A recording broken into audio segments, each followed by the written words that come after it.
are three kinds of transactions that we are going to journalize or record in the journal. First, yung ginawa natin, external transactions. So, ito yung sa laundry shop ng Suds and Fresh Laundry. Yung transactions, dinagdagan ko ng 2. So, wala itong day 31 na ito sa ano, kasi yung activity nyo hanggang unadjusted trial balance lang, no? Pero kasi kailangan ng kung kukumpletuhin natin, kailangan ng ano, ng adjusting entries. Pagkita ko may mali dun sa problem. So, nilagyan ko ng 2 problem para tumama yung case, tumama yung mga transactions dun sa adjusting entries. Now, transfer natin dito. So, yung first 10 transactions will be recorded in General Journal page 1. The succeeding 10, day 11 up to day 20, will be recorded in the General Journal page 2. And then the remaining days, 21 up to 31, will be recorded in the General Journal page 3. So after ng ating external transactions, ang ire-record naman natin ay ang internal transactions or adjusting journal entries. So babalikan natin yung mga journal entries natin at yung journal natin at ilalagay naman natin itong internal transaction. So 2 beses ka babalik dun, 2 beses ka na pumunta dun sa journal mo. We're talking about the same journal with different pages. So itong internal transactions na to, nilagay ko to sa general journal page 4 para ma-identify siya at maiba yung posting reference. And then, the next transaction na i-enter natin sa journal natin ay ang closing entries. Kasi binago rin ng closing entries ang equation natin na asset is equal to liabilities plus capital. Kasi yung capital natin, yung result ng operation natin ay dumagdag dun sa ating capital. So, kailangan i-record natin kung bakit nagbago yung ating capital. So, tatlo yung transactions na yan na i-record natin sa journal. External transactions, internal transactions, and closing transactions or entries. Ganon din sa ledger. So, eto pakita ko yung journal na ginawa ko sa inyo. Okay, general journal before posting to the ledger and general journal after posting to the ledger. So pag gina-journalize pa lang natin yung ating mga transaction, wala pa yung posting reference. Itong area na to, bakante pa. Kasi from the source document pa lang tayo. Hindi pa tayo nagpo-post sa ledger. So, ayan yung page 1. Ito ang total ng page 1. Debit and credit. Ang page 2, ito ang total. Wala pa rin diba? Kita niyo wala. Page 2. Ito ang total ng page 2. And then, tinototal ang bawat page. And then, page 3, wala pa rin posting reference. At ito yung totals. So, pag tinotal mo yung 3 pages na yon, ang labas ay 542,100 pesos. Pag tinignan natin ang ating trial balance, kailangan trial balance of totals, pareho sila. So, ito yung trial balance of totals, pareho sila ng balance. Kasi pinorward mo lang naman dun mula sa journal, pinorward mo lang naman sa ledger. At mula sa ledger, gumawa ka ng trial balance. So, dapat balansyado yun lahat. Okay? So, pagka hindi pareho ng balance, yung nakuha ninyo dito sa ledger ninyo at dun sa totals ng journal nyo, may error. Yun din yung purpose nun bakit tayo gumagawa ng trial balance para ma-check mo yung mga journal entries mo kung tama nga ba. Hindi lang yung ledger ang tinatama mo, pati yung journal entries mo, tinitingnan mo, tama ba yung pagka-journalize? Tama ba yung amount sa debit and credit? So nakita nyo, pareho itong trial balance of totals. So itong trial balance of totals, ginagamit siya pag-prove ng correctness ng debit and credit sa journal entries. Ito namang trial balance of balances ay ginagamit naman natin to sa paggawa ng worksheet para hindi tayo malito, para hindi tayo doble-doble pa yung ipa-plus at i-minus natin. Kasi kung balances na lang yan, isang amount na lang yung titignan natin. Pero kung trial balance of totals yan, dalawa pa yung kukomputan natin. So, you prepare both trial balance. First, you prepare the trial balance of totals to verify the correctness of the postings to the ledger. Kung tama nga ba yung pagka-post kasi kailangan mag-reconcile sila sa total ng pages ng journal. Now, you prepare the trial balance of balances to begin your preparation of worksheet or your computation of net income. Okay, we go to the ledger. Ito yung after posting journal entries. So, kapag nag-post na tayo sa ledger, eto may sinusulat natin dito sa posting reference, take note na pareho may posting reference ang journal at ledger. Kino-cross-index kasi natin or kino-cross-reference. Yung journal page number, nilalagay natin sa ledger. Eto, kung saan galing yung mga data dito sa debit and credit ng ledger, ay alam natin kung anong journal page number yan. So, itong capital nasa journal page number 1 kasi yun yung nakalagay sa posting reference niya. Now, we go to our journal. Ano naman ang mangyayari? Kung nilagyan natin ng page number, itong posting reference dito sa ledger, ano ang ilalagay natin sa posting reference ng journal? So, ano tong 100 na to? Ano tong 300 na to? Itong 100 na to ay account number ng cash at itong 300 na to ay account number ng capital. So, anong nilalagay natin sa posting reference sa journal? Kung anong account number na pinaglagyan natin nitong transaction na to sa journal. So, pag nakita natin itong journal, itong capital ay nasa ledger ng 300 which is the capital account. Yan yung ibig sabihin ng cross-referencing. Itong page ng journal, ilalagay mo sa ledger. At itong account ng number ng cash ay makikita mo naman sa journal. Ito, makikita nyo dito. Ito yon sa journal. So, alam natin, pag tinignan natin yung ledger, alam natin kung anong page number galing yung entrada na yon. Pagka tinignan natin yung journal, alam natin kung saan na-post yung entrada na yon. So, hindi tayo maguguluhan. Kaya pag nakita nyo na ganito pa, bakante pa, wala pang laman, hindi pa nakakapag-post yung bookkeeper sa ledger. Pagka nakita nyo may laman na yan, ibig sabihin, natapos na niya yung posting niya. So, hindi naman kasi palagi nagpo-post eh. Siguro yung bookkeeper, pwede siya mag-assign ng day kung kailan siya magpo-post. Yung mga transaction for the week, yung journalize lang niya.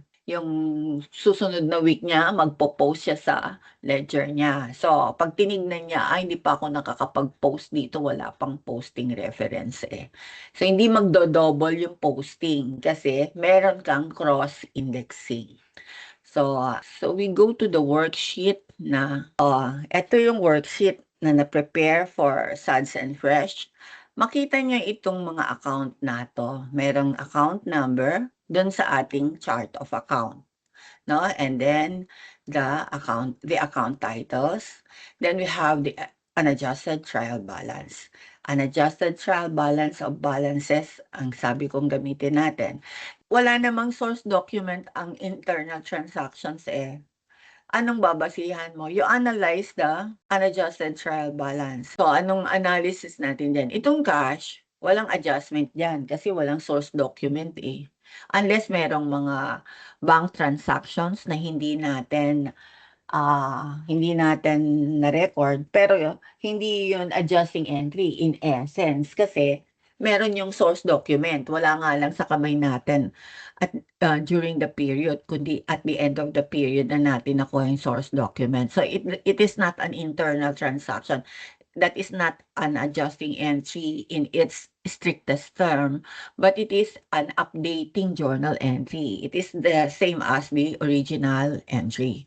Now, with regards to accounts receivable, may adjusting entry yan kasi nagre-recognize tayo ng allowance for doubtful accounts and doubtful accounts expense. So, may expense ka dito na dapat i-record. So, lagyan mo na yan ng highlight. Ito, ano ba ang computation ng expense? Now, when it comes to supplies, yung binili mong supplies at the end of the period, yun pa rin ba yung supplies na nandoon sa inyong stock room? So, you have to make an inventory. So, you have to make adjustments on your supplies. Now, sa prepaid insurance, titignan mo kung lahat ba ng binayad mo as prepaid insurance ay prepaid insurance pa rin or some of the portion has already been expensed. So, tick mark mo na rin yan kasi pwede yang magkaroon na ng expense. The same way with prepaid rent and prepaid utilities. Lahat ng nirecord mo as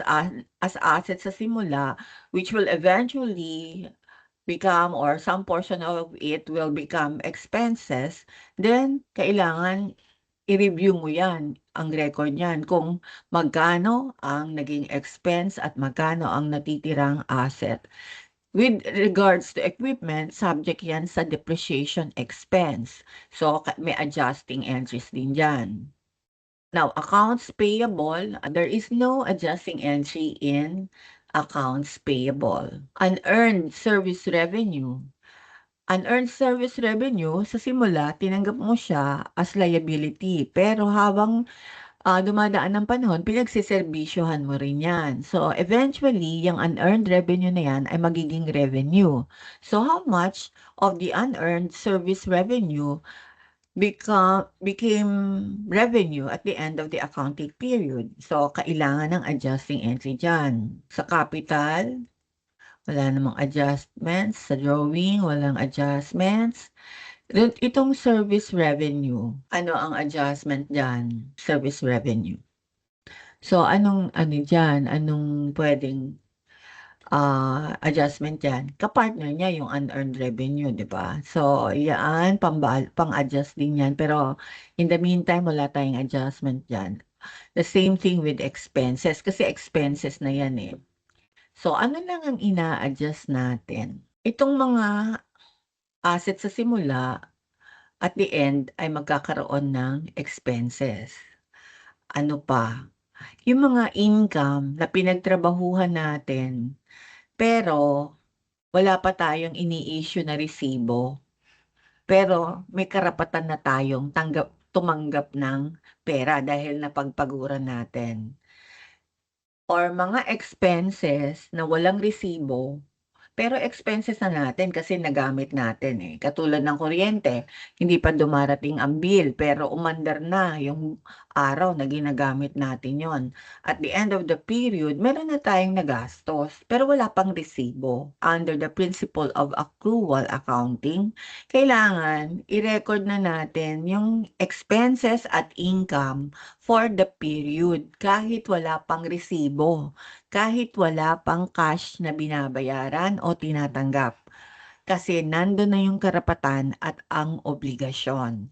Yun ang pagkakaiba ng cash basis accounting at accrual basis of accounting.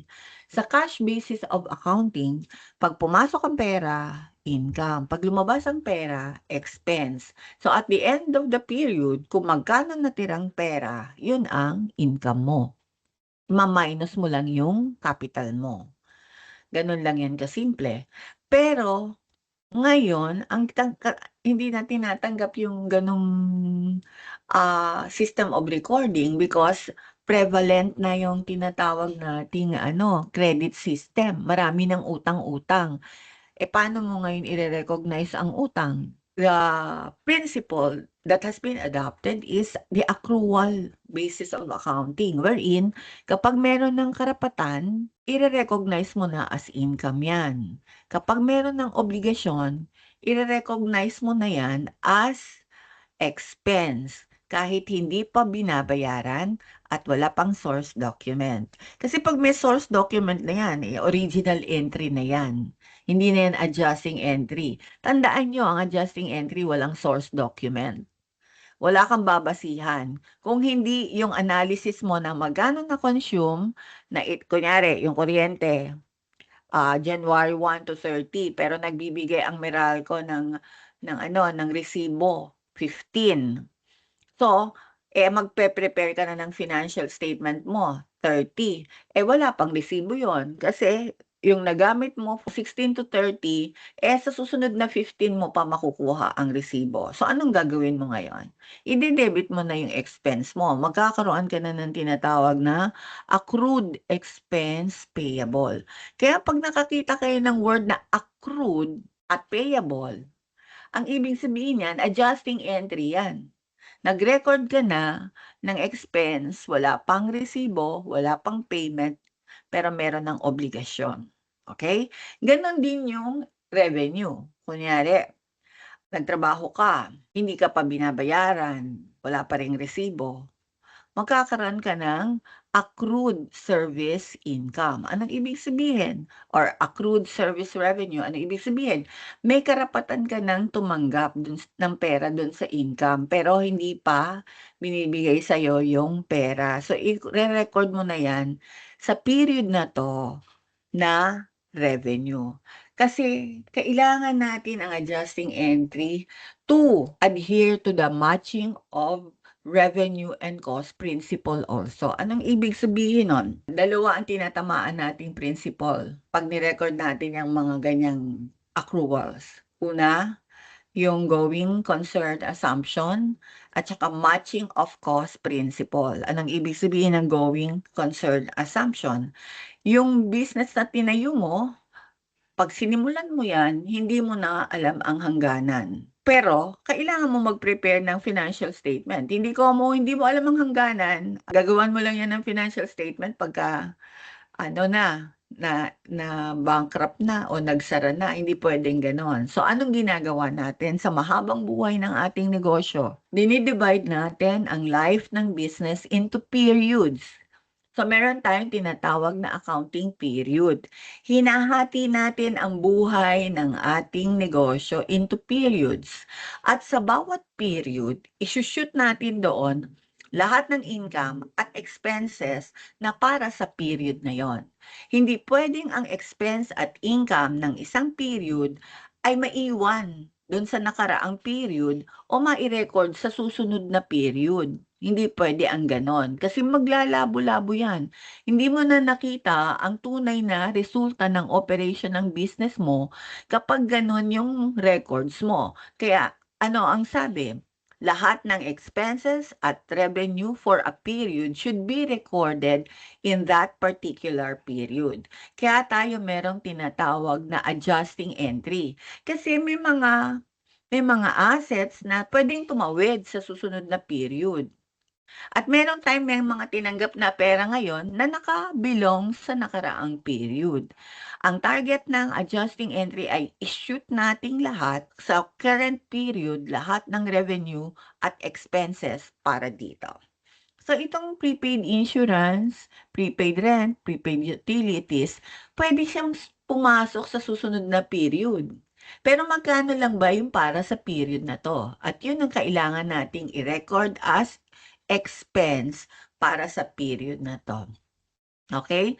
So, ang adjustment ay ginagawa natin para lang malaman natin kung ano lang ba ang kinita natin para sa period na ito. Tatanggalin natin lahat ng hindi nakabilong sa period na ito.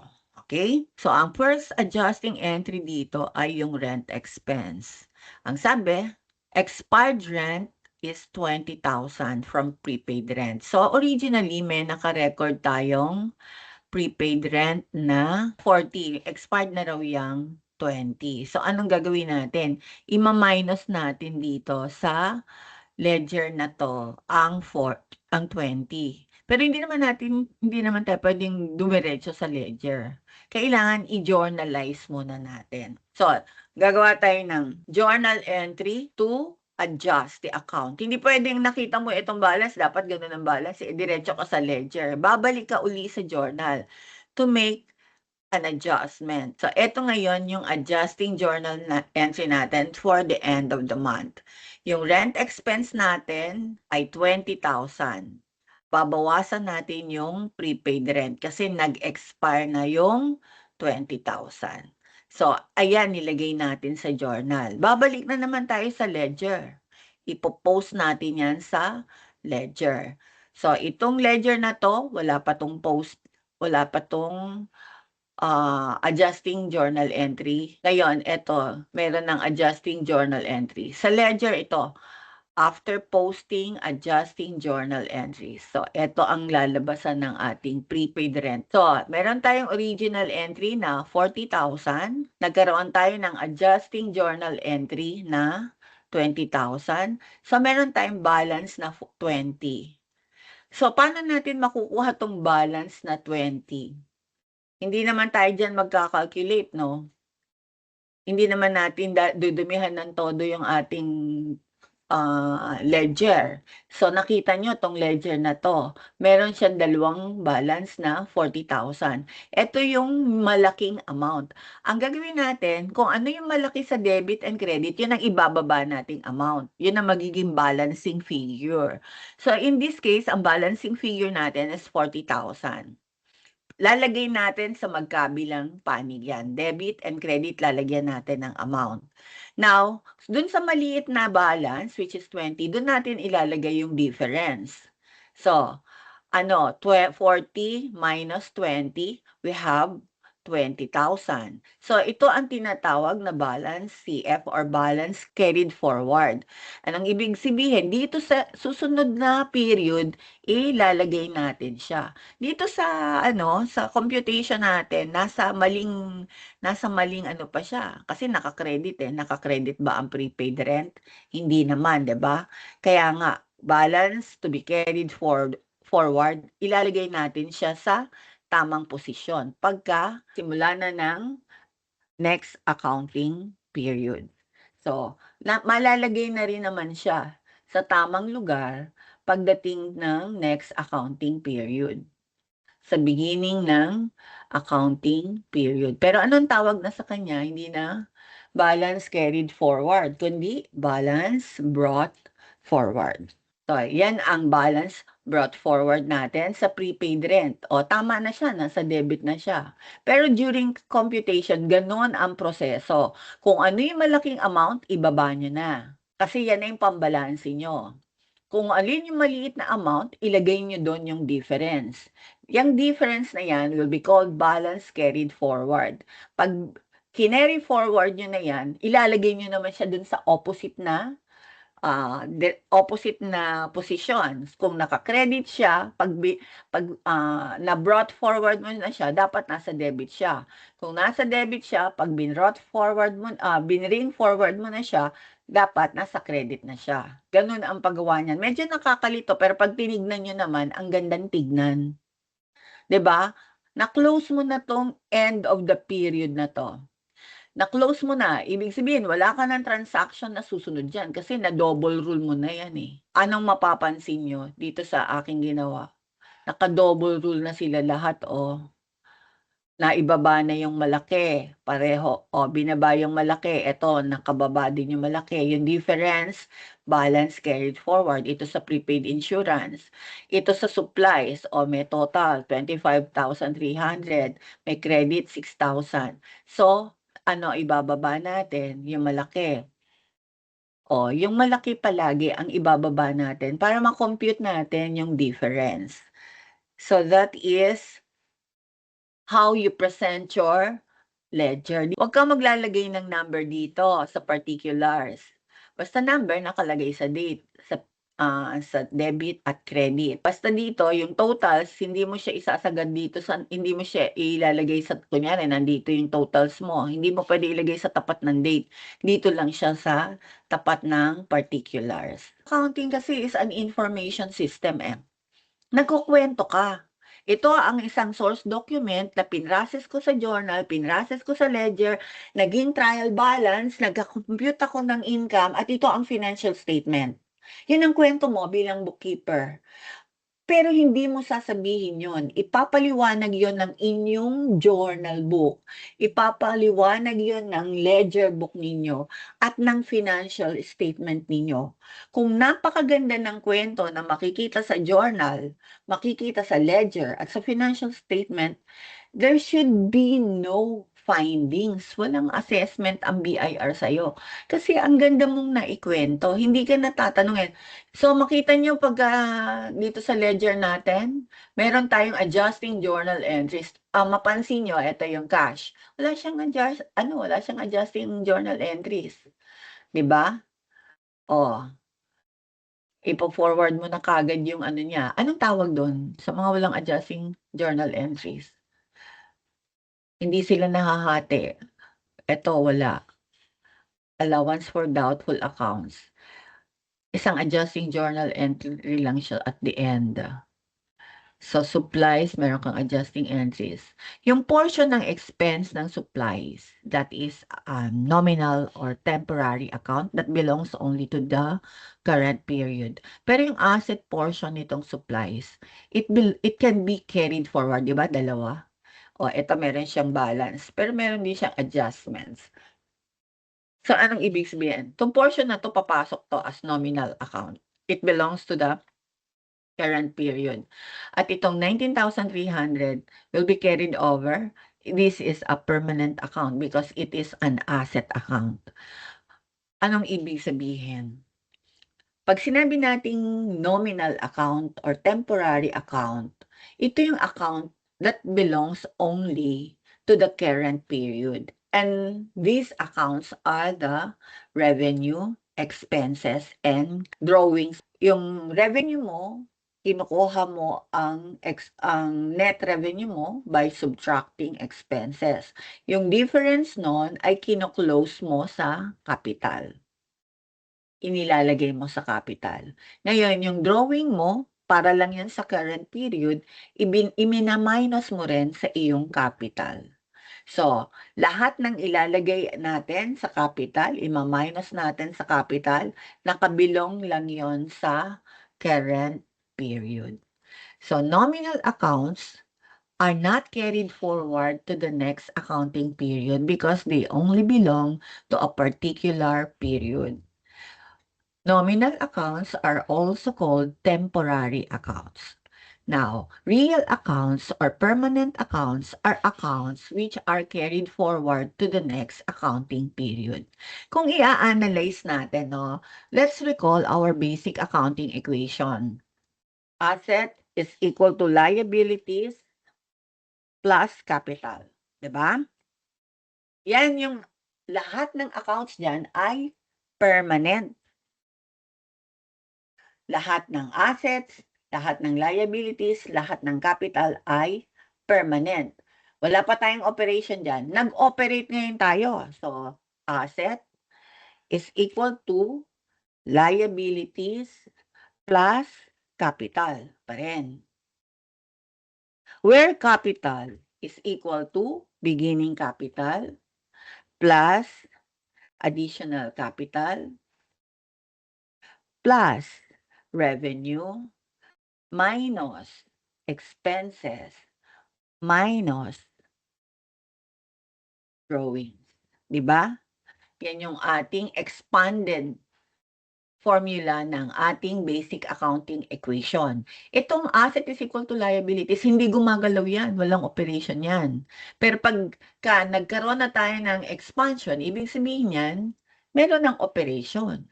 So, meron na tayong revenue, meron na tayong expenses, at meron tayong drawing during the operation.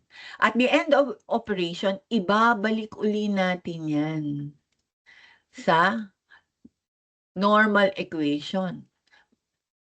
Magiging ganito na uli ang ating equation. So, anong mangyayari dun sa red? It only belongs to the current period at mabubura yan at the end of accounting period. So, ano yung accounting cycle? Kung ikukumpara mo yung accounting cycle, parang si ano lang yan si A.J. Rabal, no? Yung ano ni Aljur Abrenica. Sexy-sexy niya, hindi pa siya nagbubuntis. Nagbuntis siya, lumaki tiyan niya, nanganak siya, sexy siya uli, 'di ba? So itong accounting natin, eto si A.J. Rabal, hindi pa siya nagbubuntis, sexy pa. Nagbuntis siya, nanganak siya. Yung anak niya, yun ang result ng operation niya, income or loss. Kung cute na cute yung anak niya, income yon, 'di ba? Cute yung anak niya. Eh, kung hindi cute yung anak niya, income pa rin yun kasi anak niya yun Kailan nagkakaroon ng loss? Kapag hindi nabuhay yung anak niya pagkapanganak, 'di ba? Lugi, napagod ka, pero wala kang anak. So, nagkaroon ka ng net loss. After mong manganak, buhay yan o hindi nabuhay, babalik ka sa kaseksihan. Babalik si A.J. Rabal sa kaseksihan. Magiging asset is equal to liabilities na naman siya. At matitira na lang ay permanent account. Let's view that illustration sa ating worksheet. So, dito sa worksheet natin, nakita ninyo itong income statement. Ito yung operation, di ba? Yan yung operation. Tapos nagkaroon ng net income, ayun yung anak. Pagkadating ng binura na natin lahat ng income statement account, anong lalabas? Balance sheet. Sexy na naman siya. Wala na siyang operation. Kung ano siya noon, ganun pa rin siya ngayon. Kung ano itsura nito ngayon noon, may minor changes lang, siya pa rin. Tignan nyo, konti lang yung naging diferensya, pero as it is pa rin siya. Nawala na ito, nawala na 'tong pinagbuntis niya, ito yung nagpalaki ng tiyan niya.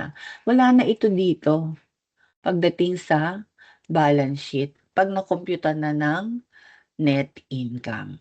So, tatandaan niyo ang accounting cycle ay para lang si A.J. Rabal.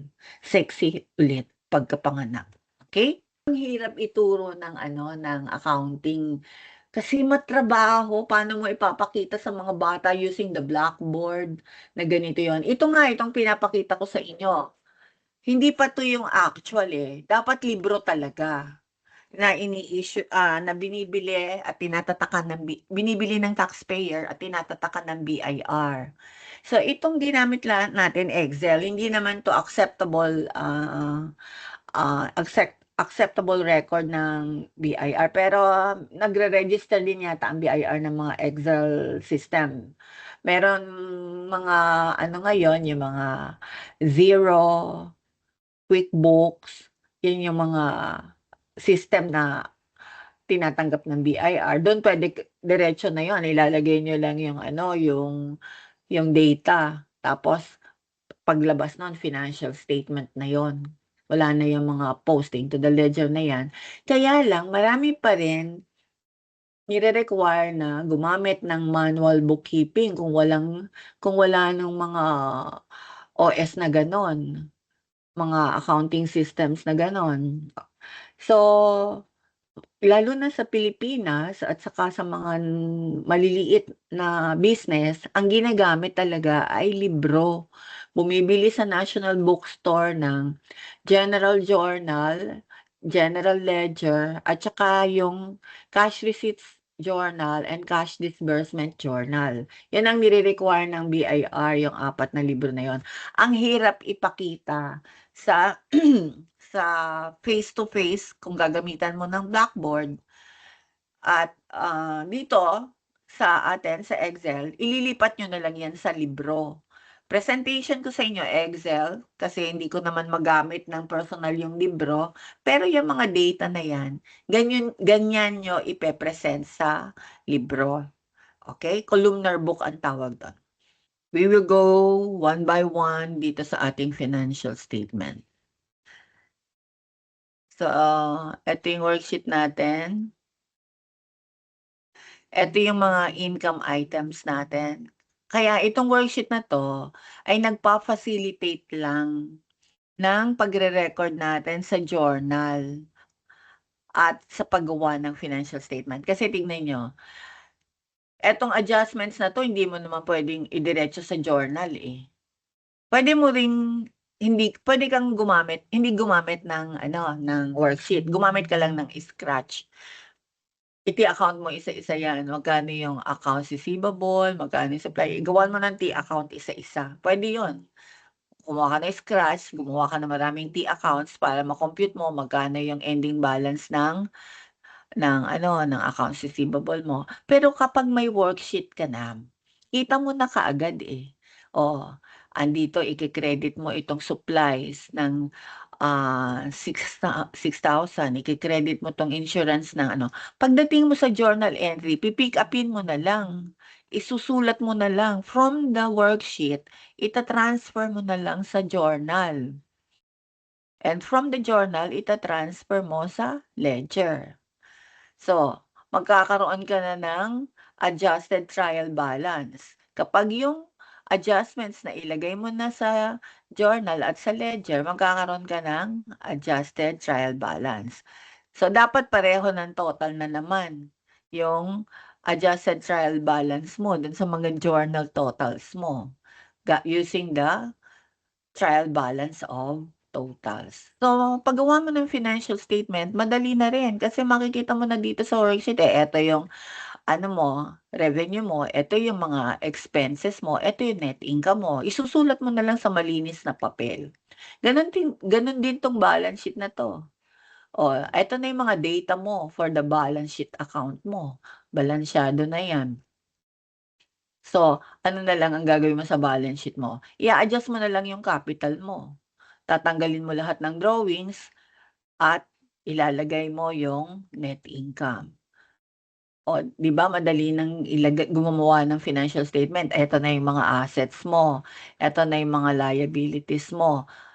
Ang matatanggal yung revenue, eto na yung equity mo. O itong drawing tatanggalin mo lang yang drawing mo, buburahin mo lang yang drawing mo. Tapos itong ano mo, 'tong ano ba 'tong mga accounts na 'to, expense ba 'to? O mga recognized liabilities mo, i-a-adjust mo na lang sa presentation mo, ilalagay mo na lang dun sa liabilities ito. 'Tong mga ito.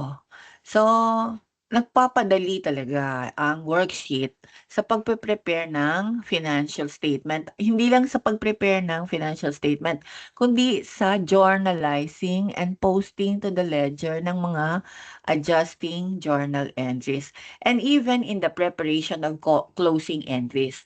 Ano ba yung iko-close natin ng mga accounts? Kanina sinabi ko na, 'di ba, buburahin natin yung mga yun ang hindi natin na-discuss na yung closing entries. Anong ibig sabihin ng closing entries? Buburahin natin lahat ng temporary accounts sa period. So, kung itong revenue na 'to ay naka-credit, para maging zero, ide-debit natin 'yan. Itong mga expenses na 'to, kung naka-debit, para maging zero, ay gagawin nating credit. Ano ngayon ang ka-partner nila? So we have to create a clearing account. It's not a temporary account, it is a clearing account. Nag-e-exist lang siya para ma-compute mo yung net income. After the computation of net incomes, wala na rin yung account na yon. And you call that the income summary account. So, dun tayo sa closing journal entries. So, we go to the closing journal entries. Eto, ang first nating iko-close ay ang revenue account. So, by closing the revenue account, we debit the revenue for its total. So, we have 82,000 and credit the income summary account. So, we credit the income summary account. Then, The next item that we're going to close, or next items that we're going to close, are expenses. So we debit the income summary for the total of all the expenses and we credit each expense. So advertising expense, depreciation expense, doubtful accounts expense, insurance expense, and so on and so forth. And then the total is 62,000. So the difference between 82,800 and 62,700 is the net income. So what do we do with the net income? We debit the income summary when it is a net income because the difference is a credit, 'di ba? Kasi mas malaki yung naka-credit eh. Ito ang ledger ng ating income summary account. So XXX siya, wala siyang number. Kasi nga temporary account lang 'yan kasi at the end magiging 0 lang 'yan. So, dinebit natin sa income summary account natin lahat ng expenses. So naka-debit lahat ng expenses. At kinredit natin ang naka-credit sa income summary ang revenue. So, a credit balance in the income summary account, pag tinignan mo yung ledger mo at meron siyang credit balance, ang ibig sabihin niyan ay net income. Kasi ang nakalagay dyan sa credit balance ng income summary account ay net income. Kapag ang income summary account mo ay may debit balance, ang ibig sabihin niya net loss. Kasi ang nasa debit balance, nasa debit portion ng iyong income summary account ay expenses. So, the debit balance in the income summary account denotes loss. A credit balance in the income summary account denotes gain. So what do we do with the difference between the revenue and expenses? That is a net income. In our case, we close it to the capital. And how do we close it to the capital? Paano natin i-close sa capital? Tandaan nyo, yung revenue and expense, kino-close natin using the income summary account. Pero pagdating sa drawing, sa net result ng income summary, iko-close naman natin yan sa capital. Ganon din yung drawing, iko-close din natin yan sa capital. Dalawang items, iko-close natin sa income summary, revenue and expense. Dalawang items ang iko-close natin sa capital, revenue or loss at saka drawing. Okay? Tandaan niyo yun. So, we go back to our journal.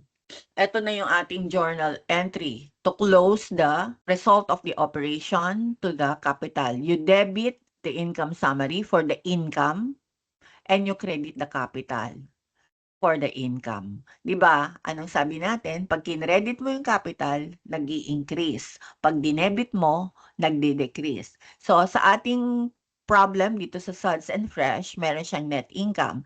So, i-debit natin yung income summary para maging 0 at i-credit natin yung capital para ma-post doon ang ating net income.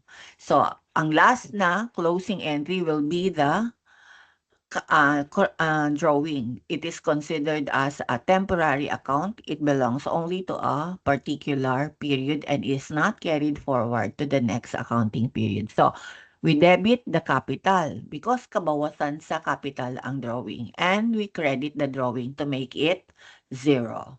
So, yun yung closing entries na tinatawag. Now we go na sa financial statements. So itong presentation dito, this is the single step income statement. Ibig sabihin wala ng classification ng expenses. Lahat ng expenses ay operating expenses na. Pag sinabi nating multi-step income statement, kina-classify natin itong mga expenses into selling, or marketing expense, administrative expense, and operating expense. Yun lang yung pagkakaiba nun. Kina-classify natin yung different expenses. Pagka maliit lang yung negosyo, usually single step lang ang ginagamit. Pero pag complex yung negosyo at gusto ng mas malalim na analysis sa financial statements, ginagamitan ng multi-step income statement. Now we go to the statement of financial position. Nakita niyo na yung dulo ng ating worksheet. Ilalagay lang natin sa magandang itsura yung balance sheet. or statement of financial position. Another term for balance sheet is statement of financial position. Pag ginagawa mo yung worksheet, ang ginagamit mo lang na term ay balance sheet. Pero pag pine-present mo na siya, kasi more acceptable yung term na statement of financial position as a title to the financial statement. So we use the statement of financial position. Yan yung balance sheet dun sa worksheet. Okay? So we have the current asset. Anong sabi natin? Yung assets, ina-arrange natin according to liquidity. So, naka-present yan according to the most liquid, which is cash, then accounts receivable. Kailangan syempre kasama yung contra asset ng accounts receivable. Then we have supplies, prepaid insurance, and prepaid rent. Then we have the non-current asset, equipment, minus the accumulated depreciation. So we have a total current and non-current assets of 257,800. Then we have the liabilities and owner's equity. So liabilities are arranged also according to urgency of payment or currency also. Currency of due date. So, accounts payable, syempre, unang babayaran. Tapos, unearned revenue. Then, accrued expenses payable. Now, with regards to capital, we record the initial investment, then kung merong additional capital, nilalagay natin in this case, walang additional capital. So, add na kagad natin yung net income that becomes available capital. Then, minus natin yung drawing, we have the ending capital. So, the ending capital plus the liability should equal the assets. So, tama yung trabaho natin dito. Now, we go to the statement of cash flow or cash flow statement, no? There are two ways to present cash flow statement, the direct method and the indirect method. Pag direct method, ang ginagamit mong source ng iyong mga data sa statement ay ang iyong cash account. Yung cash account natin, 'di ba, may debit and may credit 'yon. Kapag debit 'yon, source 'yon. Kapag credit 'yon, application 'yon. Ngayon, yung source and application na 'yon, ika-classify mo into operating, investing, and financing. If it affects revenue and expenses and current assets and current liabilities, it belongs to the operation. Tandaan niyo yun. Revenue, expense, plus current asset and current liability, they belong to the operating. Pag sinabi nating investing, it involves long-term asset and long-term liability. Pag sinabi nating financing, it is the source of the capital. O anything that affects the capital, you call it financing. So, tandaan nyo, operating, revenue, expenses, plus current liabilities and current assets. Pag sinabi nating investing, long-term liabilities and long-term assets. Pag sinabi nating financing, anything that affects the capital. Okay? So, investment, additional investment, drawing. So, application, sources, application, balance. So, anong mangyayari? So, itong 124,700, ito yung ending cash balance natin noong October 31, 2025. So, let us see kung pareho nga ba. How much is the balance? Ito. 124,700. So, yun lang yung pinuprove ng cash flow statement. Saan nanggaling ang pera natin at saan natin ginamit yung pera natin? Bakit kailangan ang cash flow statement? Anong ibig sabihin ng cash flow statement? Yung accrual accounting mo, kino-convert mo into cash basis accounting.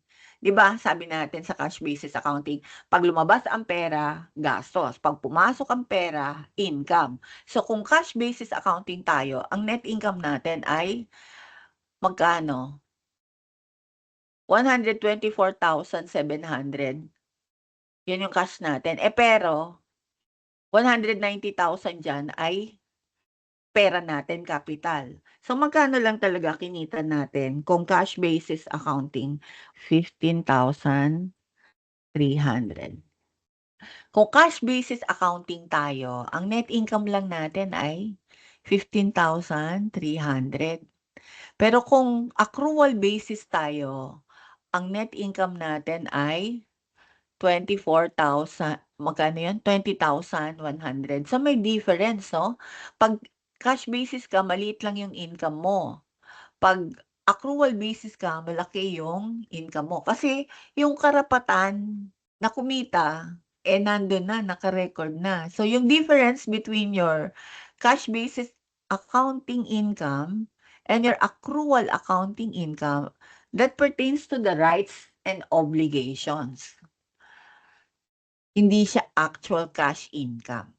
So, kinakailangan meron kang cash flow para makita mo magkano lang ba talaga yung kinita mo. Kasi hindi naman lahat ng ni-record nating income on accrual basis, nakolekta natin. Minsan nasusumba tayo diyan, 'di ba? So, ang tiyak lang na kinita natin ay ang cash basis kasi kinuha na natin yung pera diyan, 'di na nila makukuha pabalik. Pero yung ipinautang natin, 'di tayo siguradong makokolekta natin. So, it is more conservative to use the cash basis accounting. That is why we convert back to the cash basis using the cash flow statement. Sa direct method, mahirap 'yang gamitin kasi i-a-analyze mo ng todo ang cash account mo. Mahirap mag-analyze, tignan niyo kung paano niyo i-a-analyze yung ano niyo, yung cash account niyo. Let's go back to the ledger. Gaano ko kahirap in-analyze itong cash account? Iisa-isahin ko 'yan. I-a-analyze ko 'to capital, ito revenue, ito collection of accounts, ito cash. Ano ba epekto niyan? Ito expense. Titingnan ko isa-isa 'yan. Alin diyan ang operating, alin diyan ang investing, alin diyan ang financing. Titingnan mo isa-isa diyan sa account na 'yan.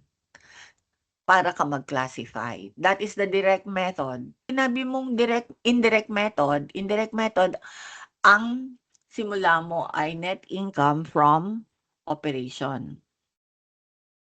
20,100 na ito 'no. So, ano ang magiging adjustment niyan?